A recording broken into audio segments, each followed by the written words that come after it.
ओम श्री परमात्मने नमः। सभी मित्रों को जय श्री राम। आप पर ईश्वर की असीम अनुकंपा रही है। आपके अभ्युदय और आध्यात्म की दिशा में चलने का मार्ग प्रशस्त हुआ है। व्यक्ति को अनेक शंकाएं होती हैं और उन शंकाओं के समाधान की आकांक्षा सबको रहती है और वह इसके लिए ईश्वर की शरण लेता है। SGMA astro and gem science में आपका हार्दिक अभिनंदन। हमारे चैनल को आप सबसे पहले सब्सक्राइब कर लीजिए।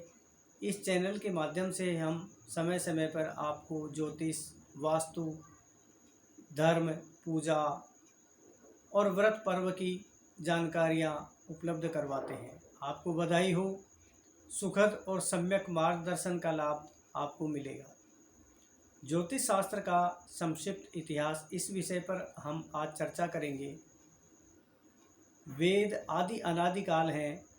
वेदा ही यज्ञार्थम अभिप्रवर्ता, अर्थात वेदांग ज्योतिष में ऐसा वर्णन है कि परमात्मा यज्ञ में प्रतिष्ठित रहते हैं। तस्मात् सर्वगतम ब्रह्म नित्यम यज्ञे प्रतिष्ठितम। गीता के 3 अध्याय के 15वें श्लोक में ऐसा वर्णन आता है कि यज्ञ के आयोजन के समय का निर्धारण ज्योतिष से होता है। वेदों में शिक्षा मंत्रोच्चारण के लिए, कल्प कर्म कांड के लिए, व्याकरण शब्दों के रूप ज्ञान के लिए, निरुक्त अर्थ ज्ञान के निमित्त शब्दों के निर्वचन के लिए और छंद वैदिक छंदों के ज्ञान के लिए और ज्योतिष अनुष्ठानों के उचित समय के निर्धारण के लिए वेदस्य निर्मलम चक्षुः, ज्योतिष को वेद का नेत्र कहा है, ऐसा पाणिनीय शिक्षा का मत है। अप्रत्यक्षाणि शास्त्राणि विवादास्तु केवलम प्रत्यक्षम ज्योतिषम शास्त्रम चंद्रार्को यत्र साक्षिणो। पीयूष धारा नामक ग्रंथ कहता है कि अन्य शास्त्र तो अप्रत्यक्ष हैं, इनमें तो विवाद ही रहता है, किंतु ज्योतिष प्रत्यक्ष शास्त्र है और इसके साक्षी सूर्य और चंद्रमा हैं। अतः ज्योतिष को ज्योतिषम वेदानाम चक्षुः, वेदों का नेत्र बताया गया है। हमारे लिए बहुत ही गर्व का विषय है कि रूस के अंतरिक्ष अनुसंधान में भारतीय ज्योतिष का अलग से एक विभाग बना हुआ है। अमेरिका में नासा में भी जटिल से जटिल गणना भारतीय ज्योतिष की गणना के पश्चात ही संतुष्टि का आधार मानते हैं। ज्योतिष के महत्व को ध्यान में रखते हुए ज्योतिष विज्ञान विशेषांक पाथेयकण द्वारा 2008 में एक विशेषांक छापा गया। ज्योतिष शास्त्र के महत्व को स्वीकार करते हुए ही गीता प्रेस गोरखपुर द्वारा भी संवत 2070 अंग्रेजी वर्ष 2014 में ज्योतिष तत्वांक विशेषांक प्रकाशित किया गया।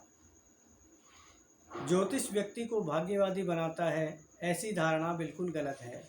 चिकित्सा के क्षेत्र में छोटे से छोटे भाग तक उन्नत यंत्रों के द्वारा चिकित्सा होने लगी है, फिर भी त्रुटिपूर्ण जांच अथवा रोग की गलत पहचान के कारण रोगी काल के ग्रास में समा जाता है। इसका अर्थ ऐसा नहीं है कि चिकित्सा विज्ञान नहीं है। ठीक इसी प्रकार त्रुटिपूर्ण भविष्यवाणी के कारण ज्योतिष विज्ञान को दोषयुक्त नहीं कहा जा सकता है। और दृष्टिपात करें तो ऐसा भी नहीं है कि ग्रह और नक्षत्र जैसा संकेत करे वैसा होकर ही रहेगा। ज्योतिष केवल घटनाओं को सूचित करने वाला है। हम संकेतों के आधार पर स्वयं को शारीरिक व मानसिक रूप से परिपक्व कर ज्योतिष अर्थात जन्म पत्रिका की सूचनाओं का लाभ ले सकते हैं। जन्म पत्रिका में पूर्व जन्म के संचित कर्मों का ज्ञान होता है तथा वर्तमान में किए गए कर्मों का भविष्य की घटनाओं पर प्रभाव पड़ता है। अतः स्वयं के पुरुषार्थ द्वारा जन्म पत्रिका द्वारा निर्देशित मार्ग पर चलकर अशुभ फलों में न्यूनता और शुभ फलों में वृद्धि कर सकते हैं। यत पिंडे तत् ब्रह्मांडे, हमारे ऋषि मुनियों की सूक्ष्मतम प्रज्ञा के द्वारा स्थित शरीर सौरमंडल का अन्वेषण करके आकाशीय पिंडों का ग्रहों का जीव के जीवन में क्या प्रभाव पड़ता है। इस प्रकार मुख्य रूप से जन्म के समय ग्रहों की स्थिति जन्म पत्रिका में अर्थात लग्न कुंडली में उनको स्थापित किया जाता है और लग्न कुंडली का निर्माण होने के बाद लग्न कुंडली का जब विस्तार करते हैं तो वर्गीय कुंडलियों का निर्माण किया जाता है। वर्गीय कुंडली 16 वर्ग तक बनती है। इन वर्गीय कुंडलियों के माध्यम से जीवन के समस्त प्रश्नों का उत्तर मिलता है।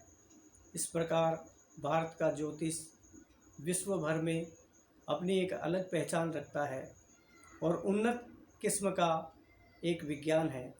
ज्योतिष विपत्ति के समय प्रश्रय दाता है।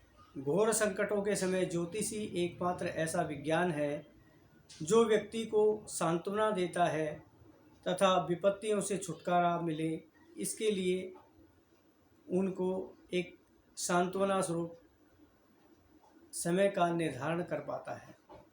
व्यक्ति समय समय पर अपने ज्योतिषी से परामर्श करे, अपने एस्ट्रोलॉजर से परामर्श करके अपने जीवन को उन्नत बना सकता है तथा जन्म पत्रिका में दिए गए समय के अनुसार वह अपने शुभ और अशुभ को जान सकता है।